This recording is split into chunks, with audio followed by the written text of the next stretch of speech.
Hi friends, ನಿಧಿ ಅಡುಗೆಗೆ ನಿಮಗೆಲ್ಲರಿಗೂ ಸ್ವಾಗತ.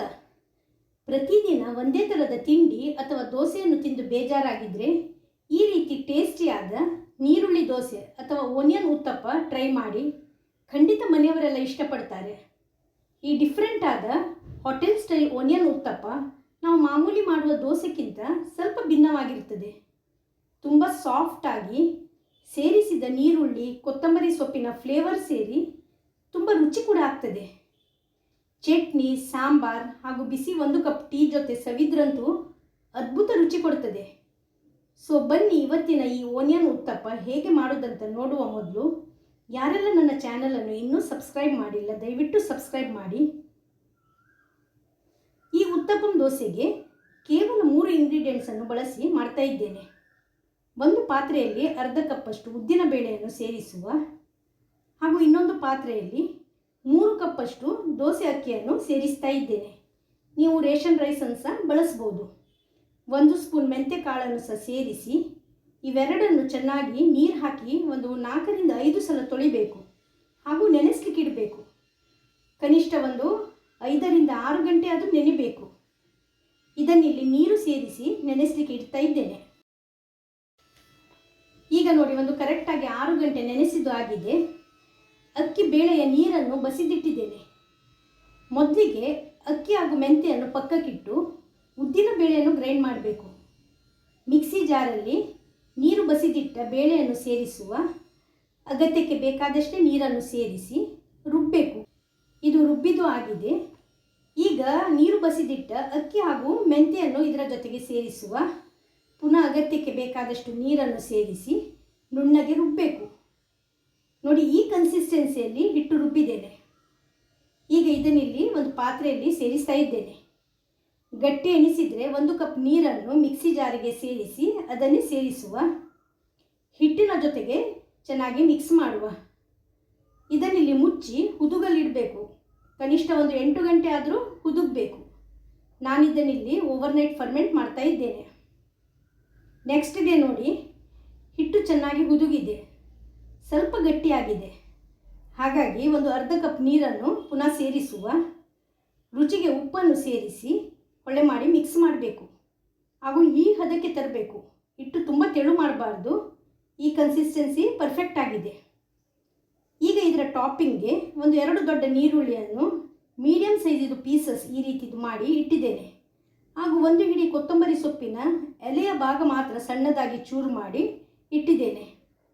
ಹಾಗೂ ಒಂದು 3 ಹಸಿಮೆಣಸಿನಕಾಯಿ ಈ ರೀತಿ ರೌಂಡಾಗಿ ಕಟ್ ಮಾಡಿ ಇಟ್ಟಿದ್ದೇನೆ.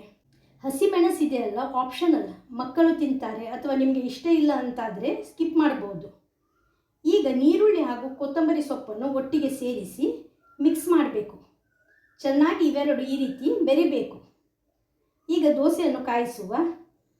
ದೋಸೆ ಕಾವಲಿಯನ್ನು ಗ್ಯಾಸಲ್ಲಿಟ್ಟು ಫ್ಲೇಮ್ ಆನ್ ಮಾಡಿದ್ದೇನೆ. ಸ್ವಲ್ಪ ಎಣ್ಣೆಯನ್ನು ಕಾವಲಿಯ ಮೇಲೆ ಸೇರಿಸಿ ಸ್ಪ್ರೆಡ್ ಮಾಡಿ ಈ ರೀತಿ ಒರೆಸಿಟ್ಕೊಳ್ಬೇಕು. ಕಾದ ಕಾವಲಿಯಲ್ಲಿ ಹಿಟ್ಟನ್ನು ಸೇರಿಸಿ ಸ್ವಲ್ಪವೇ ಸ್ಪ್ರೆಡ್ ಮಾಡುವ. ದೋಸೆ ಒಂದು ಅರ್ಧ ನಿಮಿಷ ಸೆಟ್ ಆದ ಮೇಲೆ ತಯಾರಿಸಿಟ್ಟ ನೀರುಳ್ಳಿ ಹಾಗೂ ಕೊತ್ತಂಬರಿ ಸೊಪ್ಪಿನ ಮಿಶ್ರಣವನ್ನು ದೋಸೆಯ ಮೇಲೆ ಸ್ಪ್ರೆಡ್ ಮಾಡಬೇಕು. ಹಸಿಮೆಣಸಿನಕಾಯಿಯ ಒಂದು 4 ರಿಂದ 5 ತುಂಡುಗಳನ್ನು ದೋಸೆಯ ಮೇಲೆ ಈ ರೀತಿ ಇಡುವ. 1 ಸ್ಪೂನ್ ಎಣ್ಣೆಯನ್ನು ದೋಸೆಯ ಸುತ್ತಲೂ ಹಾಗೂ ಮೇಲೆ ಸೇರಿಸಿ ಸೌಟಿಂದ ಈ ರೀತಿ ಸ್ವಲ್ಪ ತಟ್ಟಬೇಕು. ಹಿಟ್ಟು ಸ್ವಲ್ಪ ಹಸಿ ಇರುವುದರಿಂದ ಸೇರಿಸಿದ ಮಿಶ್ರಣ ಚೆನ್ನಾಗಿ ಅಂಟಿಕೊಳ್ತದೆ. ಈಗ ಲಿಡ್ ಮುಚ್ಚಿ 1 ನಿಮಿಷ ಇದನ್ನು ಮೀಡಿಯಂ ಉರಿಯಲ್ಲಿ ಕಾಯಿಸಬೇಕು. ಈಗ ನೋಡಿ, 1 ನಿಮಿಷ ಬಿಟ್ಟು ಲಿಡ್ ಓಪನ್ ಮಾಡುವ. ಒಂದು ಬದಿ ದೋಸೆ ಚೆನ್ನಾಗಿ ಕಾದಿದೆ.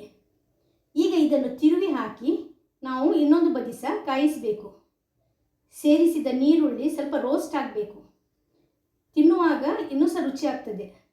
ಹಾಗಾಗಿ ಈ ರೀತಿ ಪ್ರೆಸ್ ಮಾಡ್ತಾ ಚೆನ್ನಾಗಿ ದೋಸೆಯನ್ನು ಕಾಯಿಸಬೇಕು. ದೋಸೆ ಎಲ್ಲ ಬದಿ ಈ ರೀತಿ ಚೆನ್ನಾಗಿ ಪ್ರೆಸ್ ಮಾಡುವ ಹಾಗೂ 1 ನಿಮಿಷ ಇದನ್ನು ಪುನಃ ಕಾಯಿಸಿದರೆ ಸಾಕು. 2 ಬದಿ ಕೂಡ ದೋಸೆ ಚೆನ್ನಾಗಿ ಕಾದ ಮೇಲೆ ಕಾವಲಿಯಿಂದ ತೆಗೆಯುವ. ನೋಡಿ ಎಷ್ಟು ಚೆನ್ನಾಗಿ ಬಂದಿದೆ ನೋಡಿ. ಸೇರಿಸಿದ ಮಿಶ್ರಣ ಕೂಡ ಒಂದಿಷ್ಟು ಬಿಟ್ಟು ಹೋಗಿಲ್ಲ. ಇದೇ ರೀತಿ ಉಳಿದ ಉತ್ತಪ್ಪಂ ಕೂಡ ಕಾಯಿಸುವ. ದೋಸೆ ಹಿಟ್ಟು ಸ್ವಲ್ಪ ಹಸಿ ಇರುವಾಗಲೇ ನಾವು ಮಿಶ್ರಣ ಸೇರಿಸಿದರೆ ದೋಸೆ ಜೊತೆಗೆ ಇದು ಚೆನ್ನಾಗಿ ಹೊಂದಿಕೊಳ್ತದೆ. ಹಾಗೂ ಮಿಶ್ರಣ ಸೇರಿಸಿದ ನಂತರ ಸ್ವಲ್ಪ ಎಣ್ಣೆಯನ್ನು ದೋಸೆಯ ಮೇಲೆ ಸೇರಿಸುವುದರಿಂದ ನೀರುಳ್ಳಿ ಚೆನ್ನಾಗಿ ಫ್ರೈ ಆಗ್ತದೆ. ನಾವು ತಿರುವಿ ಹಾಕುವಾಗ ನೀರುಳ್ಳಿ ಇದೆಯಲ್ಲ ಚೆನ್ನಾಗಿ ಫ್ರೈ ಆಗ್ತದೆ, ರಾ ಸ್ಮೆಲ್ ಬರುವುದಿಲ್ಲ.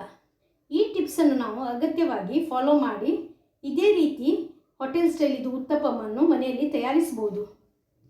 ಕಾದ ಓನಿಯನ್ ದೋಸೆಯನ್ನು ಇಲ್ಲಿ ಒಂದು ಪ್ಲೇಟಲ್ಲಿ ಇಟ್ಟಿದ್ದೇನೆ. ಇದನ್ನು ತಯಾರಿಸಿಟ್ಟ ಚಟ್ನಿ ಹಾಗೂ ಸಾಂಬಾರ್ ಜೊತೆಗೆ ಸರ್ವ್ ಮಾಡ್ತಾ ಇದ್ದೇನೆ. ಬೆಳಗಿನ ಉಪಹಾರಕ್ಕೆ ಟೀ ಜೊತೆ ತುಂಬ ಟೇಸ್ಟಿ ಆಗ್ತದೆ. ಒಂದೇ ರೀತಿ ದೋಸೆ ತಿಂದು ಬೇಜಾರಾಗಿದ್ದರೆ ಈ ರೀತಿ ಸ್ವಲ್ಪ ಡಿಫ್ರೆಂಟ್ ಆದ ಹೋಟೆಲ್ ಸ್ಟೈಲ್ ಓನಿಯನ್ ಉತ್ತಪ್ಪ ನೀವು ತಯಾರಿಸಿ ಹೇಗಾಗಿದೆ ಅಂತ ನಿಮ್ಮ ಅಭಿಪ್ರಾಯವನ್ನು ತಿಳಿಸಿ.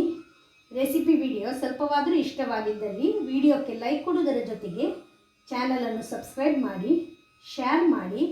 ಧನ್ಯವಾದಗಳು.